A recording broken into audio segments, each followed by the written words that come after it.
দেখে থাকবেন অনেকে আমাদেরকে বলে যে শিক্ষার্থীরা রাজনৈতিক বিষয়ে কেন মতামত দিবে। আমরা তাদেরকে বলতে চাই, যারা বয়োজ্যেষ্ঠ রয়েছেন বার্ধক্যের শৃঙ্খলে বন্দী, এই বার্ধক্যের শাসন আমরা দেখেছি। এই যারা বার্ধক্যের শাসন পরিচালনা করেছে, বার্ধক্যের মধ্য দিয়ে ফ্যাসিজমের উৎপত্তি হয়েছে। আমরা বার্ধক্যের শাসন আমরা দেখেছি। যদি আপনারা তরুণ শিক্ষার্থীরা, ছাত্র নাগরিকরা আপনারা সচেতনতা এবং প্রশ্ন করার চর্চা অব্যাহত না রাখেন, তাহলে যারাই ক্ষমতায় আসবে তারাই হচ্ছে ফ্যাসিস্ট হবে। এই কারণে ছাত্র নাগরিক এবং শিক্ষার্থীদের প্রতি আহ্বান থাকবে, সবার রাজনীতি করার প্রয়োজন নেই, কিন্তু প্রত্যেকটা মানুষের রাজনীতি সচেতন হওয়া প্রয়োজন। বেশি সুগঠিত করেছে। সুতরাং এই অন্তর্বর্তীকালীন সরকারের কাছে আমাদের প্রত্যাশা থাকবে, এই কনস্টিটিউশনাল যে ইনস্টিটিউশনসগুলো রয়েছে সেগুলোকে রিফর্ম করবে। সেগুলোকে রিফর্ম করার মধ্য দিয়ে আমাদের যে সার্ভিস ওরিয়েন্টেড ইনস্টিটিউশনসগুলো রয়েছে, রাষ্ট্রের শিক্ষা খাত, সেবা খাত, সড়ক ও জনপরিবহন, এই ব্যবস্থাগুলোকে জনগণমুখী করবে। যদি জনগণমুখী না করতে পারে, যতদিন না পর্যন্ত না করতে পারে, ততদিন পর্যন্ত আমরা বিশ্বাস করি এই অন্তর্বর্তীকালীন সরকার তার কাজ করে যাওয়া উচিত। এবং আমরা এই অন্তর্বর্তীকালীন সরকারের কাছে আমরা বলবো, আপনারা যদি মনে করে থাকেন আপনারা আমাদের আশা আকাঙ্ক্ষার ছাত্র নাগরিকের প্রত্যাশার প্রতিফলন আপনারা ঘটাতে পারবেন না, আপনারা পদত্যাগ করে যাবেন। কোন ধরনের ফ্যাসিস্ট গভর্নমেন্টের, কোন ধরনের জবাবদিহিবিহীন গভর্নমেন্টের আর আমরা দেখতে চাই না। কারণ এই ছাত্র নাগরিকের রক্তের বিনিময়ে যে সরকারটি প্রতিষ্ঠিত হয়েছে, যে অন্তর্বর্তীকালীন সরকার প্রতিষ্ঠিত হয়েছে, আমরা বিশ্বাস করি সেই অন্তর্বর্তীকালীন সরকার জনগণমুখী, ক্ষমতামুখী নয়। প্রিয় সহযোদ্ধা, প্রশাসনের অনেক ভাইরা আমাদের সাথে রয়েছে। এই 5ই আগস্টের পরবর্তী সময়ে প্রশাসনের বিভিন্ন পর্যায় থেকে আমরা অসহযোগিতামূলক আচরণ আমরা দেখছি। বিভিন্ন জায়গায় ঘুষের যে মাত্রা সেটি কমে যাওয়াতে তাদের যে কাজের যে গতি সেটি কমে গিয়েছে। আমরা আপনাদেরকে স্মরণ করিয়ে দিতে চাই, প্রশাসনে যারা রয়েছেন সবাই নয়, কিছু কিছু মানুষ যারা ফ্যাসিস্টের ফুড সোলজার্স হিসেবে গত সরকারে কাজ করেছেন, আপনারা যদি ভেবে থাকেন আপনাদের চেয়ারটি আপনি ছাড়া অন্য কেউ আর বসতে পারবেন না, আপনি হচ্ছেন অপরিহার্য, তাহলে আপনি ভুল ভাবছেন। আপনার যদি মনে হয় আপনি জনগণমুখী হতে পারবেন না, আপনি ক্ষমতামুখী হবেন এবং অর্থমুখী হবেন, তাহলে এখনই সময় আছে, আপনি পদত্যাগ করে চলে যান। আপনার যে চেয়ারটি রয়েছে সেটিরও বিকল্প চলে আসবে, যেমন বিকল্প চলে আসছে শেখ হাসিনার বিকল্প। আমরা বিশ্বাস করি প্রশাসনের সহায়তা ছাড়া কখনই বাংলাদেশ পুনর্নির্মাণ, বাংলাদেশ পুনর্গঠন সম্ভব নয়। এই দেশটা আমাদের সবার। আপনারা যখন চাকরিতে যোগ দিয়েছেন তখন আপনারা কিন্তু বলেছেন আপনারা জনগণের সেবা করার জন্য সেবক হিসাবে আপনারা হচ্ছেন এই সরকারি চাকরিতে আসছেন। সুতরাং আপনার জনগণের সেবাটি নিশ্চিত করার জন্য সকল ধরনের ক্ষমতা বলয়ের ঊর্ধ্বে উঠে আমরা প্রত্যাশা করব রাষ্ট্র পুনর্গঠনের কাজে আপনারা সমানভাবে আমাদেরকে সহযোগিতা করবেন। প্রিয় সহযোদ্ধা, আমাদের এই আন্দোলনে আরেকটি উল্লেখযোগ্য ভূমিকা পালন করেছে যারা হচ্ছে পুলিশ। এই পুলিশ সদস্যদের মধ্যে কেউ কেউ বেনজির হয়েছে, কেউ কেউ টিভি হারুন হয়েছে, কিন্তু সবাই কিন্তু বেনজির নয়, সবাই টিভি হারুন নয়। আপনাদেরকে নিশ্চিত করতে হবে, আমরা পুলিশ ভাইদেরকে নিশ্চিত করছি, আমরা বিশ্বাস করি, আমরা ছাত্র নাগরিক বিশ্বাস করি পুলিশ ছাড়া রাষ্ট্রের আইন শৃঙ্খলা রক্ষা করা সেটি তো অসম্ভব বিষয়। সুতরাং রাষ্ট্রের আইন শৃঙ্খলা পরিস্থিতি আবার স্বাভাবিক করার জন্য আমরা পুলিশের সহায়তা চাই, এবং সেই জন্য আমরা বলতে চাই ছাত্র এবং পুলিশ হচ্ছে ভাই ভাই, তাদের মধ্যে কোনো ধরনের বিভেদ নাই। সুতরাং এই রাষ্ট্র পুনর্গঠনের কাজে যারা পুলিশ সদস্য রয়েছেন আমরা আপনাদের কাছে আহ্বান জানাইব, আপনারা বিগত সময়ের মতো ক্ষমতামুখী না হয়ে বেনজির হওয়ার পরিকল্পনা বাদ দিয়ে, আমাদের আজিজ হওয়ার পরিকল্পনা বাদ দিয়ে, টিভি হওয়ার পরিকল্পনা বাদ দিয়ে আপনারা জনগণের পুলিশ হয়ে উঠুন। মনে রাখবেন পুলিশের যে পোশাকটি, পুলিশের পোশাকটি ক্ষমতার উৎস নয়, পুলিশের পোশাকটি হচ্ছে সেবার উৎস। আমরা আপনাদের কাছে সেবার জন্য যেতে চাই, আমরা আপনাদেরকে আশ্বাস দিতে চাই, যদি আপনাদের মনে হয় আইন শৃঙ্খলা পরিস্থিতি স্বাভাবিক করার জন্য আমরা আপনাদেরকে কোনোভাবে সহায়তা করতে পারি, ছাত্র নাগরিক আপনাদেরকে কোনোভাবে সহায়তা করতে পারে, আমরা আপনাদেরকে সহায়তা করার জন্য প্রতিশ্রুতিবদ্ধ। কিন্তু আপনারা যদি আবার ভেবে থাকেন আপনারা এই অন্তর্বর্তীকালীন সরকারকে অসহযোগিতা করার মধ্য দিয়ে কোনোভাবে আপনারা আবার অতীতের ফ্যাসিস্ট সরকারের পুনর্বাসন করবেন, তাহলে কিন্তু আপনারা ভুল ভাবছেন।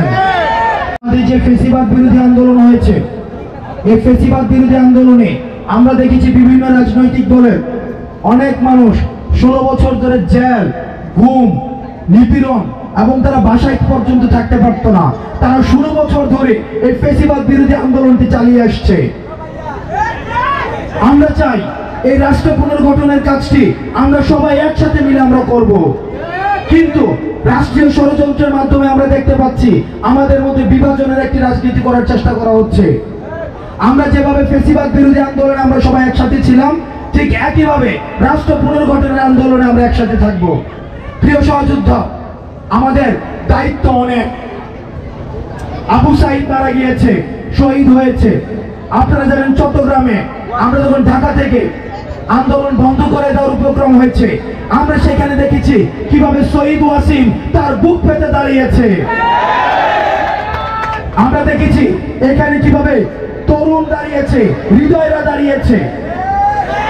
আমাদের যে শহীদ ওয়াসিমের যে অবদান, মুগ্ধের অবদান, আমাদের যে আবু সাইদের অবদান, তাদের এই অবদানগুলো আমাদের কাঁধে হচ্ছে দায়িত্ব। আমরা আমাদের মধ্যে বিভাজনের মধ্য দিয়ে তাদের প্রতি দায়িত্বের অবহেলা যদি আমরা করি, তাহলে সেটি হবে তাদের রক্তের সাথে বেইমানি। সুতরাং আমরা চাই না ওয়াসিমের রক্তের সাথে বেইমানি করতে, আমরা চাই না আবু সাইদের রক্তের সাথে বেইমানি করতে, আমরা চাই না মুগ্ধের রক্তের সাথে বেইমানি করতে। ক্ষমতা খুব খারাপ জিনিস। ক্ষমতার আশেপাশে যারা যায় তারা সবাই ত্যাগকে ভুলে যায়। অতীতে এই ঘটনাটি বারবার ঘটেছে। কিন্তু আমরা তরুণ প্রজন্ম চাই, আমরা যদি ক্ষমতার স্বাদ আমাদেরকে অন্ধ করে দিতে পারতো, তাহলে আমরা ফ্যাসিস্ট সরকারের সাথে আমরা নেগোসিয়েশনে চলে যেতে পারতাম। কিন্তু ক্ষমতা আমাদেরকে টানেনি, অর্থ আমাদেরকে টানেনি, আমাদেরকে টেনেছে মুক্তি এবং জনগণের স্বাধীনতা।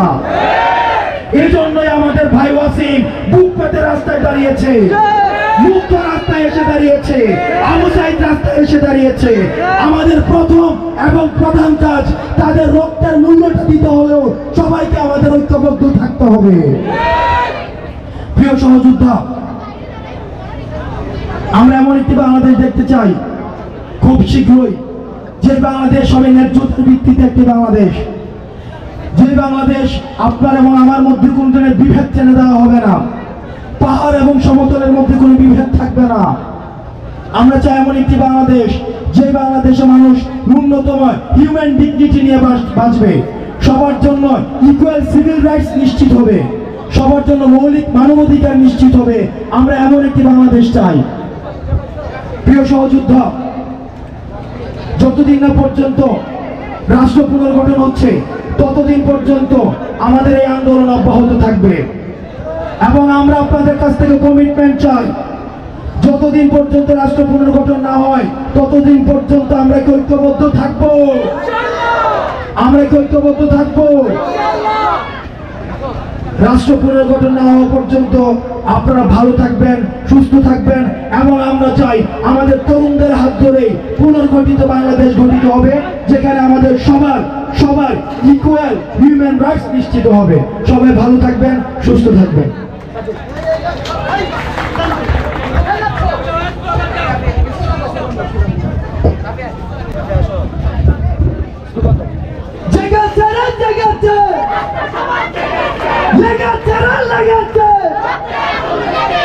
আবু সাইদ মুক্ত,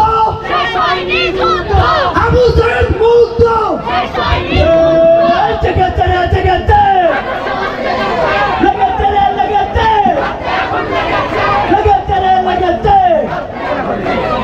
আবু সাইদ মুক্ত। আবু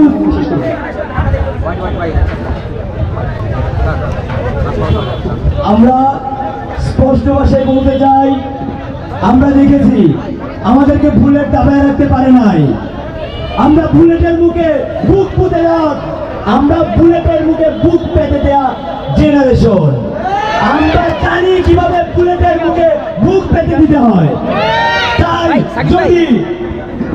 যদি কেউ আমাদের স্বাধীনতাকে চুরি করার চেষ্টা করে তাহলে আমরা সর্বোচ্চ জবাব দেব। আপনারা আপনাদের কথাগুলো আমাদের কাছে, অর্থাৎ এই সরকার, অন্তর্বর্তীকালীন সরকার যেটি হয়েছে, আমরা চাই আগে পলিসি মেকিং হতো ওই গণভবন থেকে, এখন থেকে পলিসি মেকিং হবে জনগণ থেকে। তাই আমরা বাংলাদেশের প্রত্যেকটি নাগরিক পলিসি মেকিং এ অংশগ্রহণ করব এবং আমাদের যে স্বপ্নের বাংলাদেশ আছে, কল্পিত বাংলাদেশ আছে, সেই বাংলাদেশ বিনির্মাণের জন্য সবাই ঐক্যবদ্ধ হয়ে কাঁধে কাঁধ মিলিয়ে কাজ করব। আমরা রাঙামাটিবাসীও বাংলাদেশকে বেছে দিতে চাই, আমরা ঐক্যবদ্ধ আছি। আজকের মতো আমরা আমাদের এই মত বিনিময় সভা সমাপ্তি ঘোষণা করছি। দেখা হবে, আমি আপনাদের ঘরের ছেলে বারবার আপনাদের কাছে আসবো, আপনাদের কথাগুলো পৌঁছে দেবো ইনশাল্লাহ। আল্লাহ হাফিজ।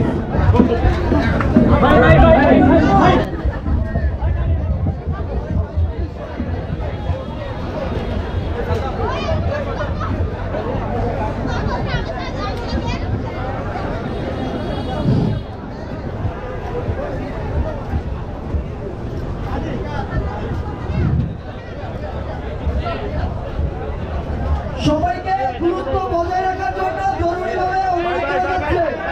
সবাইকে গুরুত্ব বজায় রাখার জন্য অনুরোধ করা যাচ্ছে।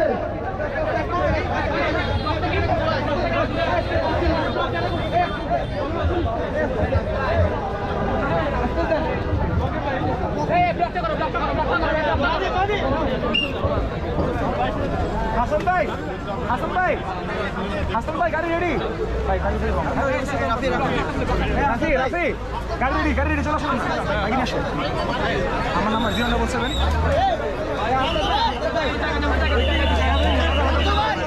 এটা হলো জায়গা দিবেন।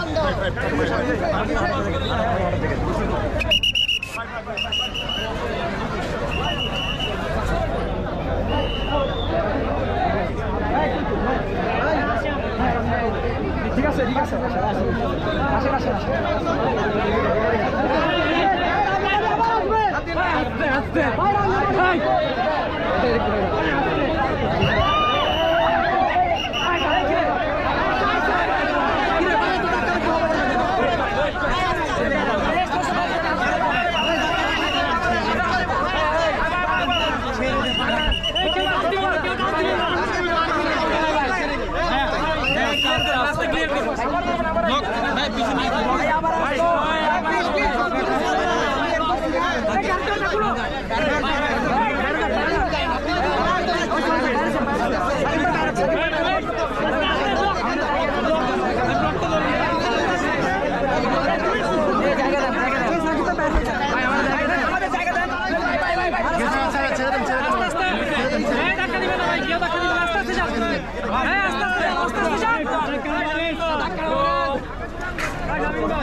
ভাই আবার আসবেন।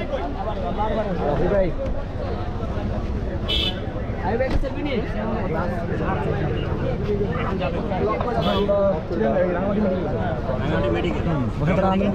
ছেলে পরে জানাচ্ছি আপনার নাম্বারটা। আরে ভাই আমার দুজনটা বলছেন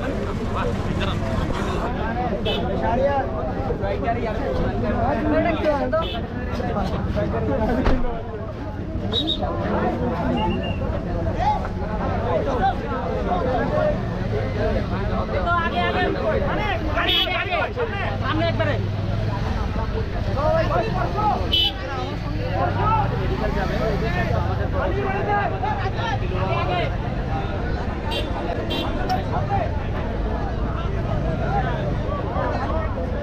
আগে